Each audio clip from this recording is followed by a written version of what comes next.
Good morning students, my name is Rahman. Welcome to e commerce zone. आज हम आपको पढ़ाते हैं past continuous tense, one of the most important topics entire English grammar as well as पूरे English grammar में, और it is also called backbone of English grammar. Already आपको मैं बहुत सारा टेंस पढ़ा चुका हूँ अब तक। पास्ट इंडेफिनिट, पास्ट कंटिन्यूअस अभी पढ़ा चुका हूँ, और पास्ट कंटिन्यूअस में थोड़ा सा जो एक पार्ट बाकी है ये मैं आप कवर करने वाला हूँ। इससे पहले आप मेरा काइंडली जितना भी टेंस का पार्ट है आप काइंडली ई कॉमर्स जोन खोल करके उसमें जो प्ले लिस्ट बना हुआ है उस पर जाइए, और इसको ये ई कॉमर्स जोन उस पर प्ले लिस्ट बना हुआ है जिसमें आपको BMT मिलेगा, इसमें आपको BMT मिलेगा, अकाउंट मिलेगा और इकोनॉमिक्स मिलेगा और आपको इंग्लिश मिलेगा। सो ये सब्सक्राइब नाउ। अगर आप जो नए विद्यार्थी आए हैं, जो नए लर्नर आए हैं, अगर ये मेरे चैनल में नया है तो काइंडली इसको सब्सक्राइब करें, लाइक करें, शेयर करें और कमेंट करें, और हाँ बेल आइकन को ज़रूर प्रेस करें, क्योंकि इससे क्या होता है मैं जो भी वीडियो बनाता हूँ, हमारे जितने भी 3 शिक्षक हैं जो वीडियो बनाते हैं आपको तुरंत आपके सामने दिखाई देगा और आप देख सकते हैं और आप लाभ ले सकते हैं। हमारा मकसद यही है कि आप क्वालिटी एजुकेशन ले, ताकि आप जो है बड़े बड़े शहरों के चकाचौंध भरे ज़िंदगी से बचें और क्वालिटी एजुकेशन ले। क्योंकि मैं 10, 12, 15 साल से टीचिंग लाइन में हूँ, तो मेरा जो भी अनुभव है मैं आपके साथ शेयर कर रहा हूँ। Now we come back on subject matter. Yesterday I was teaching you past continuous tense, या it is also called past progressive tense, past imperfect tense. मैं आज पार्ट 8 पढ़ाने वाला हूँ। इसमें मैं आपको कल बताया था पास्ट कंटिन्यूअस का पहचान क्या होता है। सब्जेक्ट प्लस वॉज और वर प्लस V4 प्लस ऑब्जेक्ट अगर रहेगा तो पास्ट कंटिन्यूअस होता है। या हिंदी में जिस हिंदी क्रिया का अंत में रहा था, रही थे, रहे थे, रहती, इस तरह से आपका रही थी रहेगा तो उसे पास्ट कंटिन्यूअस टेंस के अनुसार ट्रांसलेट इनटू इंग्लिश करते हैं। जैसे मैं आपको एक उदाहरण दे रहा हूँ, मैं पटना जा रहा था। देखिए रहा था इस सेंटेंस में, ध्यान दीजिएगा, सुनिए ध्यान से। मैं पटना जा रहा था, I was going to Patna. मैं दिल्ली जा रही थी, I was going to Delhi. ये देखिए आई लड़का लड़की दोनों हो सकता है। इसी तरह से क्या मैं बाजार जा रहा था, was I going to market. क्या वह बाजार जा रहा था, was he going to market. Why was he going to market, वह बाजार क्यों जा रहा था। तो मैं आपको जो 6 स्ट्रक्चर दिखाया हूँ काइंडली उसको बढ़िया से देखें, क्योंकि मैं इसमें ऐसा कोई चीज़ नहीं है जो मैं छोड़ रहा हूँ। मेरे प्यारे विद्यार्थियों, माय डियर लर्नर्स, इसमें कोई भी एस्पेक्ट नहीं है, चाहे वो लोअर क्लासेज के हो या हायर क्लासेज को या कंपटीशन लेवल का, सभी को मैं टच कर रहा हूँ। सो काइंडली इसको अंत तक देखें और मेरा सभी यूट्यूब में जो मैं बनाता हूँ सभी वीडियो को देखें, काफ़ी लाभदायक होने वाला है। तो मैं बता रहा था असेज एप्लीकेशंस में, ये यस्टरडे में कल बता दिया था नंबर 1 कि जब कोई क्रिया पास्ट में घट रही थी, लगातार घट रही थी, जैसे वर्षा हो रही थी, इट वाज रेनिंग, मैं जा रहा था, आई वाज गोइंग, वह खा रहा था, ही वाज ईटिंग, ऐसे करके उस तरह से मैं सेकंड में आपको जो ऑप्शंस दिया हूँ यहाँ पर मैं जो लिखा हूँ इसको ध्यान से देखिएगा। पास्ट में किसी कार्य के में लगातार विकास को बताने के लिए याद रखिएगा गेट या बिकम या ग्रो वर्ब के साथ इसका भी यूज होता है। जैसे पास्ट कंटिन्यूअस टेंस को समझने के लिए आइए हम आपको एक छोटा सा ये क्लू देते हैं। कोई काम लगातार, देखिए क्या है मैं आपको बता रहा हूँ, कोई काम लगातार चल रही है, अचानक कोई प्रॉब्लम हुआ, काम रुक गई, तो इसी को हम पास्ट कंटिन्यूअस बोलते हैं। याद रखिएगा, पास्ट कंटिन्यूअस बोलते हैं। यानी पास्ट कंटिन्यूअस में पास्ट इंडेफिनिट टेंस भी होता है। जैसे कोई काम लगातार हो रही है, लाइन देखिएगा, कोई काम लगातार हो रही है, किसी ने रोक दिया, तो हो रही थी वो हो गया पास्ट कंटिन्यूअस, रोक दिया वो हो गया पास्ट इंडेफिनिट। तो याद रखिएगा, ये बहुत ही इंपॉर्टेंट मैं ट्रिक बताया हूँ, ध्यान दीजिएगा। लगातार चल रहे हैं, किसी ने आपको रोक दिया, तो लगातार जो चल रहे थे वो आपका पास्ट कंटिन्यूअस हो गया, जिसने रोका वो पास्ट इंडेफिनिट हो गया।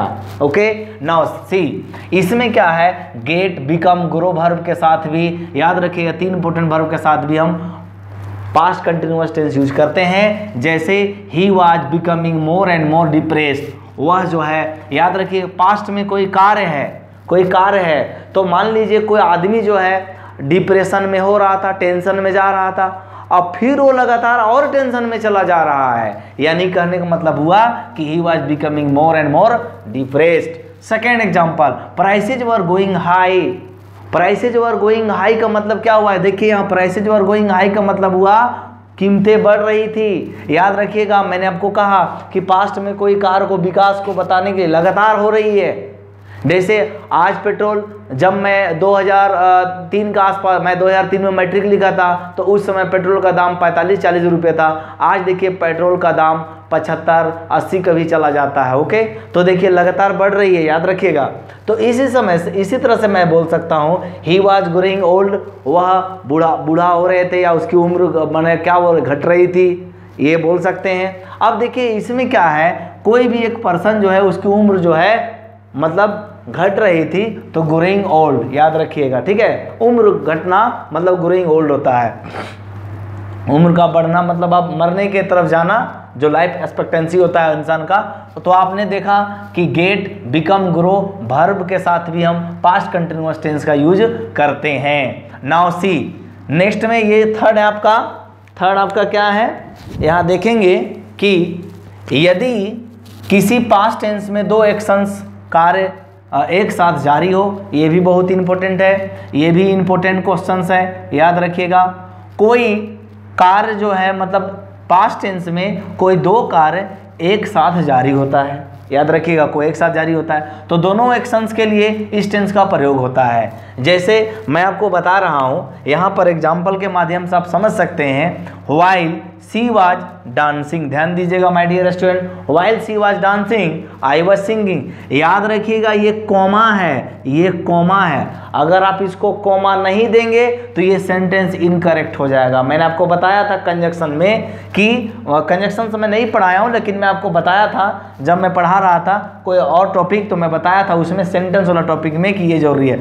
देखिए अगर ये व्हाइल अगर बीच में आ जाएगा तो ये कॉमा हट जाएगा यहाँ से, और ये अगर पहले आएगा तो यहाँ कॉमा लगेगा, याद रखिएगा। मैं बताया था क्लाउज में सबऑर्डिनेट क्लाउज और कोऑर्डिनेट क्लाउज, तो उसमें मैं बताया था। तो याद रखिएगा बिना कॉमा के ये सेंटेंस इनकरेक्ट है। Without putting comma it is incomplete sentence और it is you can say incorrect sentence. Now second example, while doctor Sharma was speaking comma. अभी मैंने आपको कहा ये व्हाइल क्या है, कंजक्शंस है। तो while doctor Sharma was speaking comma, मैंने यहाँ कॉमा दिया, याद रखिए comma. The audience were looking at him, जब डॉक्टर शर्मा जो है बात कर रहे थे तो ऑडियंस यानी श्रोतागण थे उनके तरफ देख रहे थे। याद रखिएगा ये जो व्हाइल है ये आपका कंजक्शन है, सबऑर्डिनेटिंग कंजक्शन है। उसको मैं पहले लाया था, यहाँ कॉमा दिया, और मैं इस सेंटेंस को ऐसे भी बना सकता हूँ, the audience were looking at him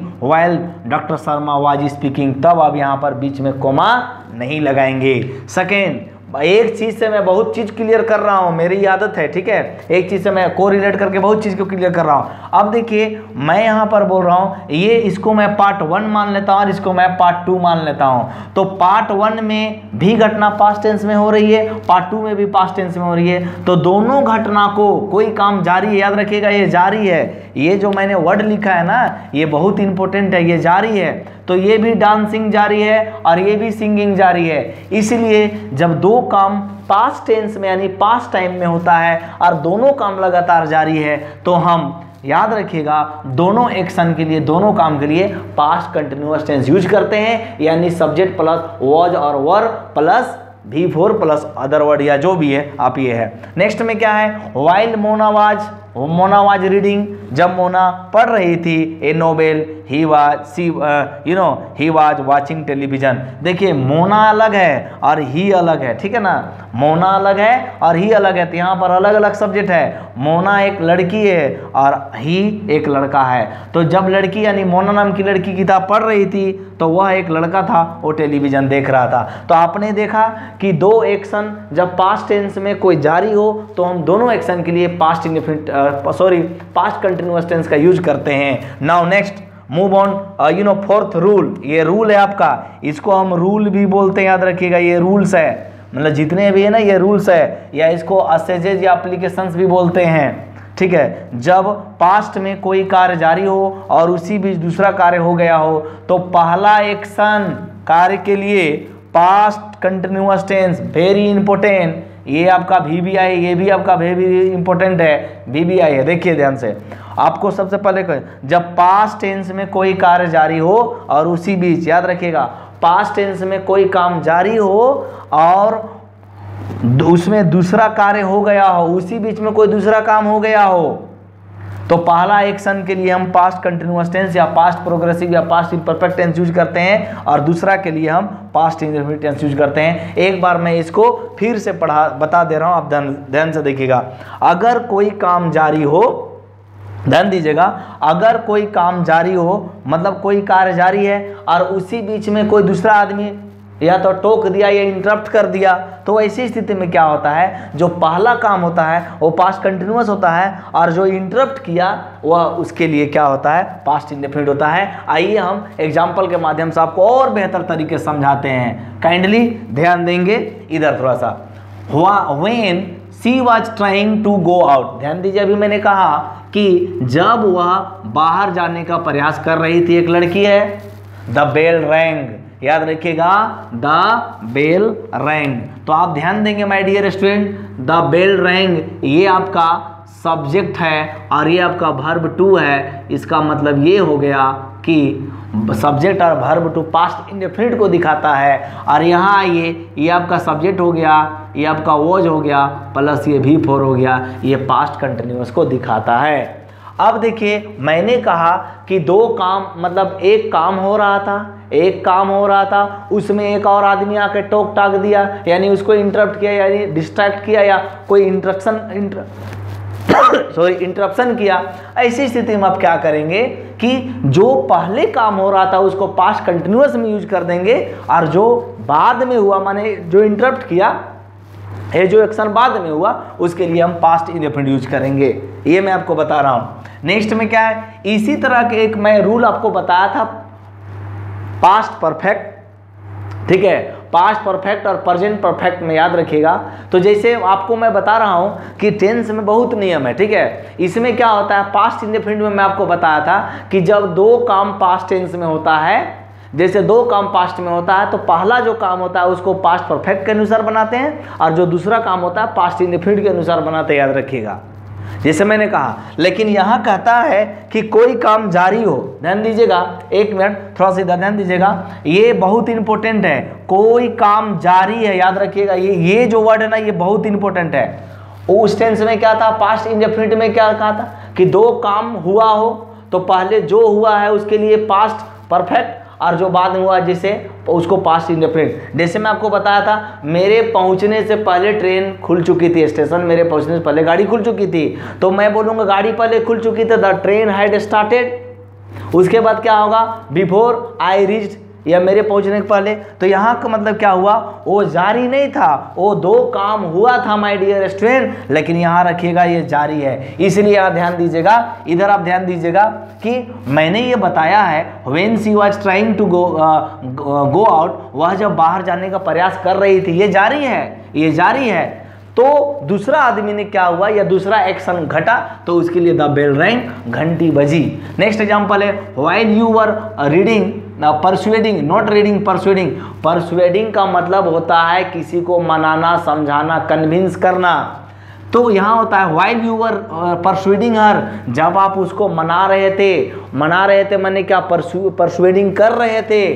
the doctor left the hall, और जो है उसी समय डॉक्टर जो है अब जो उस कॉन्फ्रेंस रूम में या जो भी रूम था उससे वहाँ से निकल गए। Now next example, very important example, the patient died, patient मर गया, रोगी मर गया, when the doctor was feeling the pulse. अब देखिए, ध्यान से देखिएगा, यहाँ पर मैंने कोई भी कोमा का यूज नहीं किया है, जबकि यहाँ पर कोमा होना चाहिए था, मैंने नहीं दिया है। उसके बाद भी ये सेंटेंस सही है, क्यों?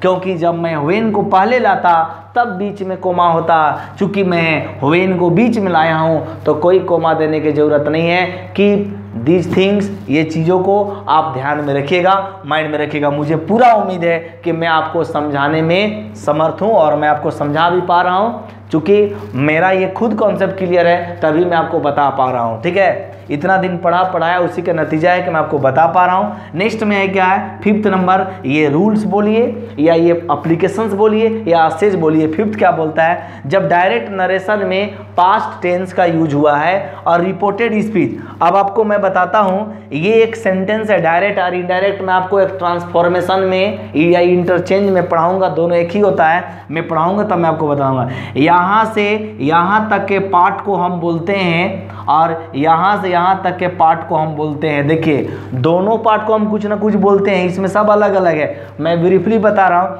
ये आपका हो गया रिपोर्टिंग स्पीच और ये हो गया आपका रिपोर्टेड स्पीच, याद रखिएगा। तो नियम क्या कहता है, रिपोर्टेड स्पीच याद देखिए, रिपोर्टेड स्पीच अगर यहाँ कोमा दे दिए प्रेजेंट कंटिन्यूअस में हो तो देखिए, तो ये मैंने आपको बताया, ये आपका रिपोर्टेड स्पीच हो गया, ये आपका रिपोर्टेड स्पीच हो गया।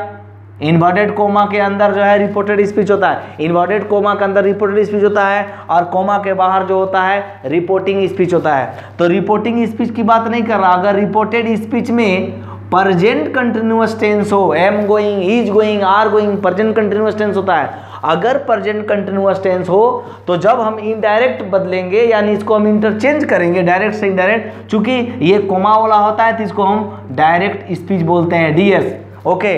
और इसको जब ये कोमा हट जाता है, देखिए यहाँ, तो हम इसको इनडायरेक्ट स्पीच बोलते हैं, आईएस बोलते हैं। अब ध्यान दीजिएगा, हरी सेड दैट, ये तो कोमा हटाए हैं तो दैट लग गया, उसके बाद फर्स्ट पर्सन सब्जेक्ट के अनुसार ही हो गया, हरी के अनुसार ही होता है। अब देखिए एम जो है पास्ट टेंस में वॉज हो गया, गोइंग ऐसे उतर गया और होम तो उतर गया। तो मैंने क्या कहा कि जब डायरेक्ट नरेशन में पास्ट टेंस हो और रिपोर्टेड स्पीच में प्रेजेंट कंटिन्यूअस टेंस होता है, तो जब हम इनडायरेक्ट बनाते हैं, सो माय डियर स्टूडेंट, जब इनडायरेक्ट हम बनाते हैं तो इनडायरेक्ट में पास्ट कंटिन्यूअस टेंस यूज किया जाता है। अब देखिए उसके बाद नेक्स्ट उदाहरण मैं दिया हूं, he said to me he is preparing for the music competition. अब इसको मैं इनडायरेक्ट में बदला हूं तो देखिए क्या होगा, ही टोल्ड मी, चूंकि सेड टू मी आप जानते होंगे ऑब्जेक्ट रहता है तो टोल्ड में बदलता है, he told me that he was preparing for the music competition. ये आपका सही है, देखिए यहाँ पर वाज लगा है, यही आपका इंपॉर्टेंट है। वाज क्यों लगा, क्योंकि इज के लिए यहाँ वाज लगा है, ओके। नाउ नेक्स्ट आपको मैं आज होमवर्क दिया हूं, काइंडली आप इसको करके आप मेरे कमेंट बॉक्स में कृपया करके आप मुझे बताएं कि सर ये सही है कि गलत है, और मुझे पूरा खुशी होगी अगर आप होमवर्क करेंगे, तो मैं जानूंगा कि आप मेरा रियल में आप माने मुझे फॉलो करते हैं और जो मैं मेहनत करता हूं उसका रेस्पेक्ट करते हैं। तो माय डियर स्टूडेंट्स और लर्नर्स, मैं आपसे ये 3 क्वेश्चंस मैं रिक्वेस्ट करता हूं, काइंडली आप होमवर्क करेंगे। देखिए मैं बहुत इंपॉर्टेंट दिया हूं, Kareena said I am playing tennis. अब इसको क्या करना है, देखिए use past continuous, past continuous में यूज कर देना है, बहुत इजी है, it is very easy to solve out. Now second, while he danced, I was singing। आपको ये बताना है दिस सेंटेंस इज करेक्ट और इनकरेक्ट, या इट इज ए करेक्ट और इनकरेक्ट, क्या ये सही है कि गलत है, करेक्ट है इनकरेक्ट, आपको करेक्ट और इनकरेक्ट बताना है और आपको करेक्ट भी करके बताना है। नेक्स्ट में क्या करना है, प्राइसेज वाज गोइंग हाई, आपको बताना है कि ये सेंटेंस करेक्ट है या इनकरेक्ट है। इस तरह से मैंने आपके समझ 3 उदाहरण दिया है और तीनों को मैंने होमवर्क के रूप में दिया है, और नेक्स्ट मैं आपको वीडियो पढ़ाऊंगा, आप कहीं जाइएगा नहीं ई कॉमर्स जोन छोड़ करके, क्योंकि इसके बाद मैं नेक्स्ट आपको जो पढ़ाने वाला हूं, आपका पास्ट कंटिन्यूअस हो गया, पास्ट परफेक्ट पढ़ाऊंगा, अभी आपका लगातार वीडियो जारी रहेगा, उसमें कोई दिक्कत नहीं होगा। और मुझे पूरा यकीन है कि आप ई कॉमर्स जोन चैनल को लाइक करेंगे, सब्सक्राइब करेंगे और शेयर करेंगे, और ज़्यादा से ज़्यादा लोगों के बीच में ये फैलाएंगे बात कि बहुत ही ज़बरदस्त क्वालिटी एजुकेशन यहाँ दी जा रही है। मैं पूरा कोशिश करता हूँ एक्यूरेसी यानी 100% सही पढ़ाने का। तो इस उम्मीद के साथ कि आपका दिन अच्छा हो, एक लास्ट कोटेशन मैं बोलना चाहता हूँ, winners don't do different things, they do things differently. विजेता अलग काम नहीं करते हैं बल्कि उसी काम को अलग ढंग से करते हैं। Thank you very much, I wish all success in your life.